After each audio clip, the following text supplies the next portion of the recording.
Olá pessoal, estamos de volta. Hoje vamos dar continuidade e finalizar o nosso tema, que foi de hidrostática.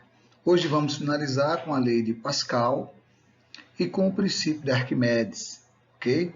Veremos hoje porque o monstro de ferro, que é o navio, flutua. E como um submarino, ele tanto pode flutuar, como pode emergir e navegar sob as águas, tá certo?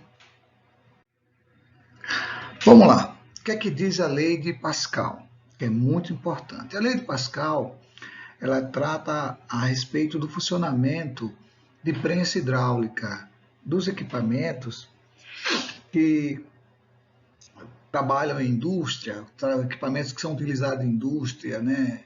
Equipamentos que facilitam, que reduzem a força humana, tá certo?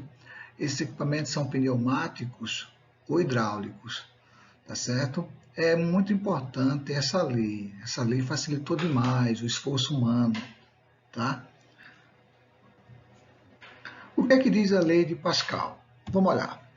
Muito fácil. Primeiro, ela trata sobre a variação de pressão provocada em um ponto de um fluido, tá? Esse fluido aqui, que a gente chama de ideal, ele é um fluido que ele vai ter um volume invariável. O volume do fluido, claro, ele pode se moldar, mas a quantidade não vai variar, tá certo? Esse fluido, num sistema em equilíbrio, se você aplicar uma força sobre aquela área, vai provocar uma variação de pressão. E essa variação de pressão, ela vai ser transmitida integralmente a todos os pontos do fluido. Isso que é importante. Então, a variação de pressão, ela é transmitida total. Todos os pontos do fluido vai receber aquela variação de pressão, tá certo? Esse é o princípio de Pascal ou lei de Pascal, certo? Então vamos considerar essa figurinha. Imagine que você tem uma figura, um recipiente com vários êmbolos. Tem esse êmbolo maior aqui, que eu chamei de W, tá certo? E tem os outros êmbolos, A, B, C, D, até o G. E esses êmbolos, tá certo? Estão submetidos aqui ao fluido que eu considerei também um fluido ideal. Então veja bem, aplicando uma força no êmbolo W, tá certo? Esse êmbolo, pense numa seringa, por exemplo. A seringa você tem um êmbolo e você tem a saída lá do fluido na agulha. Perceba que as áreas são diferentes, você vai entender por quê, tá certo? Você aplica com tanta uma força bem pequenininha, tá certo? E você consegue injetar um líquido, tá certo, numa pessoa na hora de aplicar uma injeção. Então o que acontece? Quando você coloca uma força aqui, essa força vai provocar uma variação de pressão nesse êmbolo. Essa variação de pressão aqui, ó, que eu chamei ΔP em W, ela se transmite para todos os pontos do líquido e para as paredes do recipiente, de forma que os outros êmbolos recebem essa variação de pressão, tá certo? Então perceba aqui que houve um movimento dos êmbolos, tá certo? E aí eu tenho o princípio de Pascal. Okay? Vamos lá. A aplicação mais comum do princípio de Pascal é a prensa hidráulica, né? Aquele antigo macaco, vocês devem ter um probleminha que eu vou colocar aí para vocês, tá certo? De erguer os carros, né? A prensa hidráulica é um dispositivo multiplicador de força, tá certo? Você vai multiplicar as forças que você aplica em dois êmbolos. Veja a figura. Você tem aqui o êmbolo A e você tem aqui o êmbolo B. Então, é um tubo em U, como nós estudamos. Aqui dentro tem um fluido, e esse fluido que está aqui dentro, tá certo? Ele é incompressível, ele não se comprime. O volume dele, ele até varia a posição, mas a quantidade de volume não sofre variação, tá certo? Esse êmbolo aqui ele tem uma área menor, chamei de SA, que é o êmbolo A, e o êmbolo B aqui tem uma área maior, Então, se eu aplicar uma força aqui, né, nesse êmbolo, que a gente pode chamar também de pistão, se eu aplicar uma força nesse pistão, essa força vai provocar uma variação de pressão, que eu chamei aqui ΔP em A. Essa variação de pressão se transmite, como nós vimos, em todos os pontos do êmbolo, em todos os pontos aqui do fluido e nas paredes do recipiente. E veja que, como o êmbolo é maior, provoca uma força FB maior. Tá? Houve uma multiplicação de força. Então, a formulazinha é a variação de pressão no êmbolo A igual a variação de pressão no êmbolo B, que dá essa fórmula. Essa formulazinha a gente vai aplicar daqui a pouco para a gente entender como é essa variação de pressão, certo? FA sobre SA, FB sobre SB. Tá? Então, quem tem menor área tem menor força. Essa razão aí é constante. Vamos a um exemplo. No exemplo, nós temos o seguinte. A figura mostra aqui uma prensa. Veja que eu tenho aqui o êmbolo maior, A, tem uma força F. O êmbolo tem área de 1 metro quadrado. E o êmbolo menor, que tem um peso aqui para baixo. E esse peso é de 800 newton. E a área é de 0,25, ou seja, 1/4 de 1 metro quadrado. Então, vamos lá.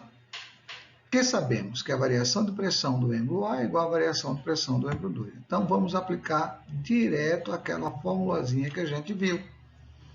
Aplicando a formulazinha, o que é que nós temos?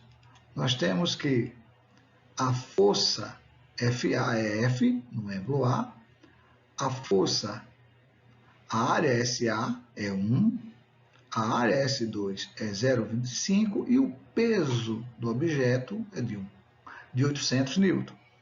Se a gente resolver aqui, F dividido por 1 é F, 800 dividido por 0,25 que é 1/4, é 4 vezes 800, portanto, 3.200, e essa é a força aplicada para equilibrar o peso. Veja como você multiplicou essa força por 4, ok? Vamos agora ao princípio de Arquimedes. Bom, o princípio de Arquimedes ele é muito interessante, tá certo? Arquimedes, que era o sábio do rei, ele recebeu uma missão que era atestar se a coroa do rei, ela era de ouro especificamente, mas ele não poderia derreter. Então ele teria que entender se a densidade do ouro, ali, se a densidade do material da coroa era igual à densidade do ouro, tá certo? Conta a história que ele foi para casa pensar e ele estava tomando banho, uma banheira, quando descobriu o princípio do empuxo, né, conhecido como princípio de Arquimedes. Então ele saiu correndo pelas ruas da cidade de Suracura, gritando Eureka. Eureka é uma expressão muito simples que significa achei. Achei o quê? A solução do problema do rei. Essa história é muito interessante. Então, o que é o empuxo? Tá certo? O empuxo que o sábio Arquimedes descobriu é o seguinte: todo corpo imerso em fluido recebe deste uma força vertical para cima. Essa força é chamada de empuxo. Então, veja aqui o princípio. Como eu já disse para vocês, tá certo? Todo corpo mergulhado num fluido, tá certo? Um líquido ou um gás. Por exemplo, os balões. Os balões flutuam, tá certo? Usando o princípio do empuxo, diferente do avião. O avião é outro detalhe, tá certo? É outro detalhe. Mas o balão não, o balão é o empuxo, tá certo? O navio é o empuxo, tá? Então, o que é que nós temos? Que todo corpo imerso em fluido, líquido ou gás, recebe deste uma força que é uma força vertical para cima. Essa força foi denominada de empuxo. Veja aí, você tem um objeto dentro de um recipiente, ele está flutuando. Então, as forças que atuam no objeto, o peso, claro, vertical para baixo, puxando para o centro da Terra, mas ele está flutuando, ele não está afundando. Então, tem uma força aplicada para cima. E essa força aplicada para cima é o nosso empuxo, ok? É o empuxo. Força vertical dirigida para cima. Vamos lá.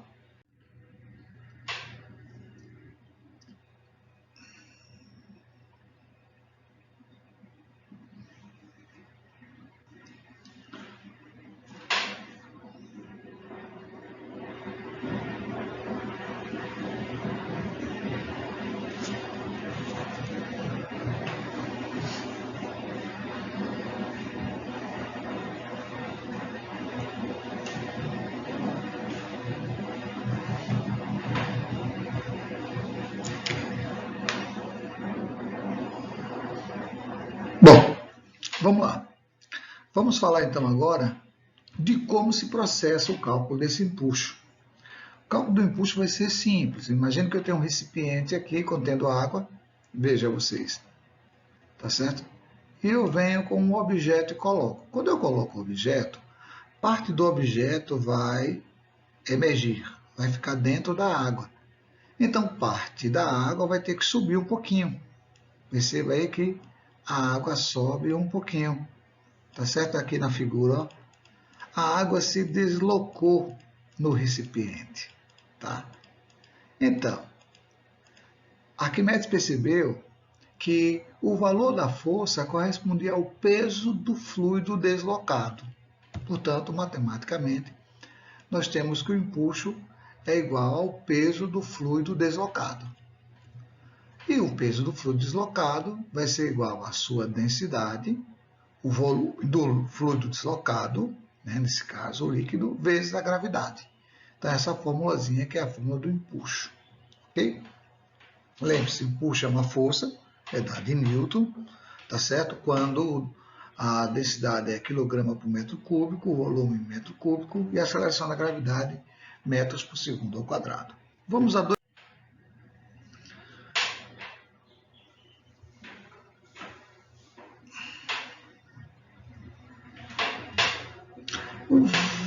a dois exemplos. Primeiro exemplo, você tem aqui o seguinte, uma pedra é mergulhada na água. Então, imagine que eu tenho aqui um recipiente, esse recipiente contém água, ok? O recipiente contém água. Aqui, água. Quando essa pedra de 5 N é mergulhada na água, veja o que aparece. O peso aparente não é o real. Esse peso de 5 N é o peso real da pedra. O peso aparente é de 3. Então, o cara mergulhou a pedra aqui na água, a pedra caiu aqui na água. O que aconteceu? O que ele percebeu aqui com essa pedra na água? Que eu vou ter o empuxo para cima, ok? O peso para baixo. Aqui é o peso aparente.